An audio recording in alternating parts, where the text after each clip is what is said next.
What's up, guys? Welcome to the very first review on the channel. Today begins our look into the Tony Hawk's Pro Skater franchise, a series that defines skateboarding and gaming in the late 90s and early 2000s. Today we'll start looking at the franchise by going into Tony Hawk's Pro Skater 1, the very first game in the franchise. Let's jam. Viewer discretion is advised. 3, 2, 1, go! Let's get scratching.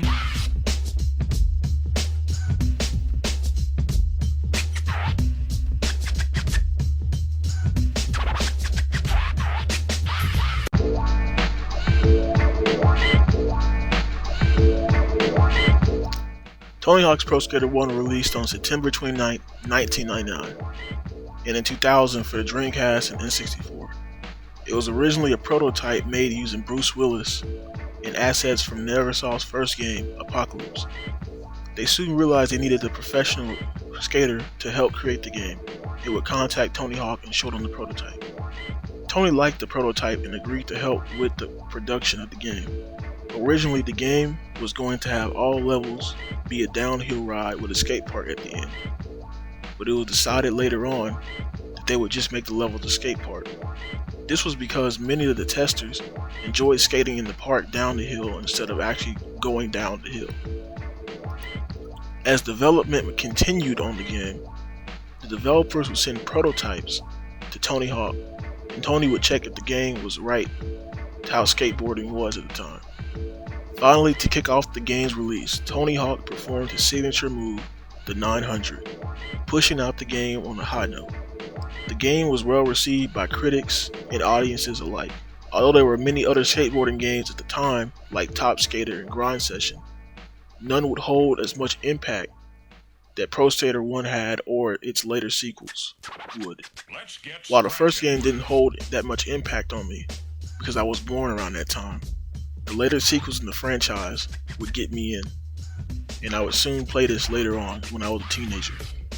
When I first played it, I thought it was good, but I thought the sequels were way better than it, and I didn't play it to its completion until this review. The version I'm looking at today is the PlayStation version. The graphics are pretty good for its time, though the N64 and Dreamcast have better graphics.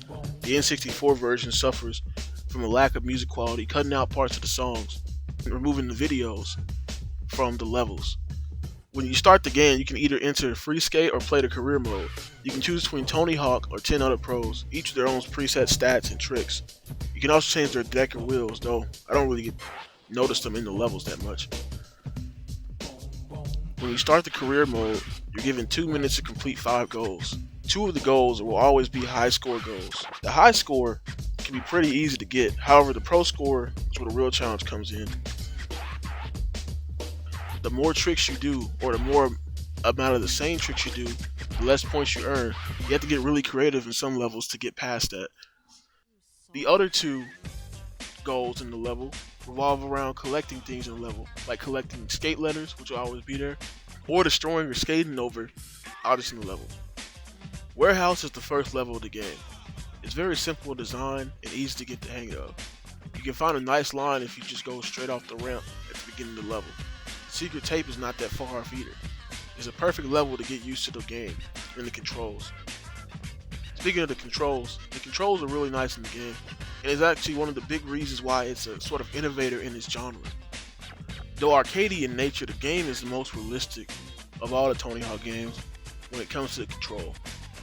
Because of this, the control can be a bit stiff at times, but it's never really hard to get around. You move with the analog stick or the D-pad, depending on your controller. You press X to jump, and square and circle to flip. Use your flip and grab tricks, respectively. If you jump and land on the rail, you press triangle and you grind. And that's about all you can do besides special tricks, which require different inputs from the D-pad or analog stick with another button, depending on if you're doing a flip trick, a grab, or a grind trick. This is how you're able to pull off big moves like this 900. But other than that, there aren't many big tools to score high combos, besides grinding into a trick.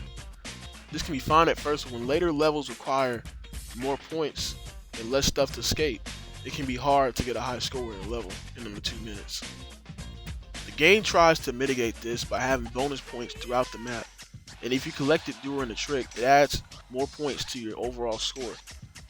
but these are scattered and barely give you enough points to keep up in the later levels.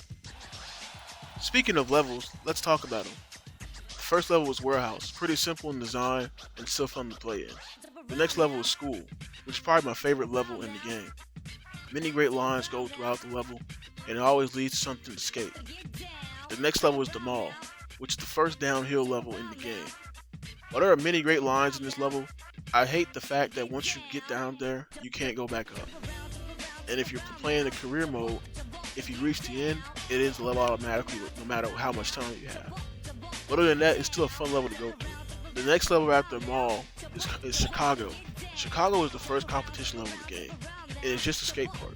Though it has a lot of good lines to go through to rack up points to win the competition. I still like this level a lot, and it just feels like going to a skate park itself and just skating around. The next level after that is Downtown. Downtown is a more spread out level featuring many streets and cars going by. The cars can be annoying to deal with, but they're not always on every street you go on. While this level is still pretty fun to go through, I feel that many parts of the level are too far spread out, and there's not a lot to skate to get a lot of points really fast.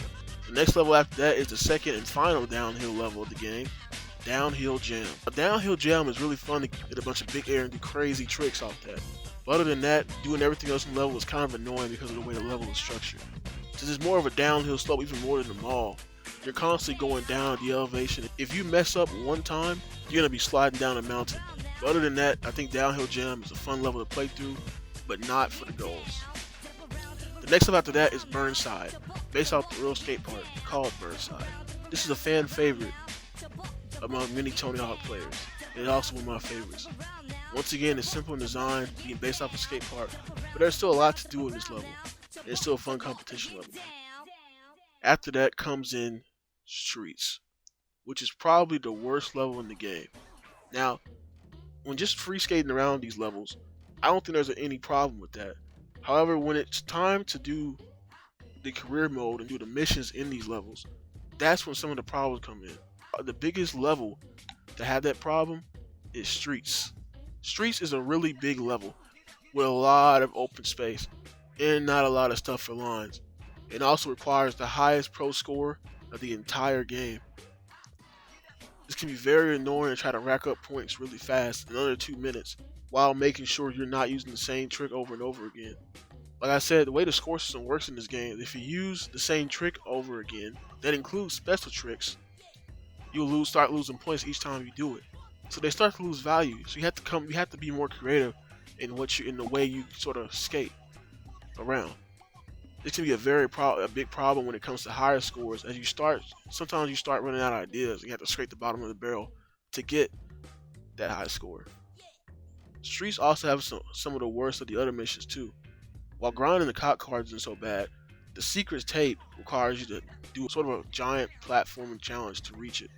And even if you get up there, it's not a guarantee you're going to get it, because you have to go off this big ramp to hit it, and you might even miss and fall off and have to do it all over again.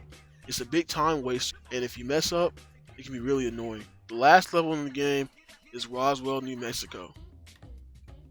This is obviously a spin on Area 51, but it's still a really fun competition level. However, it's also the hardest competition level. If you bail once, you're not going to get a good score at all. You can forget about first place. Other than that, it's still nice to skate through. And there's even a little secret area where you can find some aliens. Man, that sucks. Another cool feature of the levels is that some of them contain secret areas. These are areas that you need to do certain tasks within the level to access. For instance, in school, you need to get into the gym, but you can't get into it because the doorway is blocked. In order to get into it, you have to go on top of the roof and jump inside of the gym. Then that opens the door. There's not that much to skate in most of these areas. And some of the areas aren't even big like the gym. They're just small little areas to reward you for exploration. However, this is still a great thing that adds replayability to the levels. And it also sets Tony Hawk apart from many other skateboarding games at the time that were more linear, while Tony Hawk was more open. Overall, I think the levels in this game are pretty good. Like I said, I think the levels are very fun to skate through. However, some of the objectives in some of the later levels really kind of ruin the experience. Streets in particular. Also, there's one more level in this game Remember the downhill level idea I told you that was cut from the game? Well, they made that into an actual level, and there's actually footage of it from before it was cut from the game. The footage I'm showing you right now on screen is from Thug Pro, a mod that I'll go into in a later video. But please look it up and check it out. It's a great way to experience some of the cut content from the Tony Hawk games. This level, titled Downhill, is just a giant downhill level, and at the end is a skate park, just like the original idea was. It's a cool little thing to look back on, but I can see why it was cut. The level was way too big for what they was trying to do at the time. It probably was killing the PlayStation trying to run that level. And like some of the playtesters, I think skating at the bottom of it is more fun than skating downhill. Once you beat the game, you unlock the secret skater, Officer Dick, who was a play on cops who would mess with skaters in different skating places. And if you use a cheat code, you can change Officer Dick to Private Carrera, a woman in a skimpy outfit with some lewd moves and deck names. These characters are nothing that big, but it's still a nice treat for players who wanted to 100% the game or looking into secrets of the game. Another big thing about the Tony Hawk games were the cheat codes. In the first game, there weren't many cheat codes to use, and it didn't do much besides unlock everything, though some gave you a big head and others just increase your stats.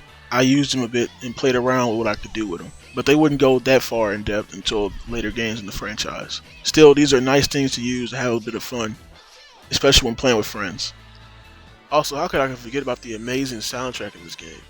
While playing this game, you'll be listening to the awesome soundtrack, most of it filled with punk/rock music, but it fits so well with the game and also the culture at the time around skateboarding. The great artists like Goldfinger, the Dead Kennedys, and the Suicide Machine. Some of my favorites in the game include New Girl, Here and Now, and Superman. The menu music is also pretty good, and it's the only original song in the game. It sort of has a nice beat, and it's playing in the video right now. So overall, Tony Hawk's Pro Skater is still a fun game to play. Free skating around the levels and exploring while doing some tricks is when the game is at its best.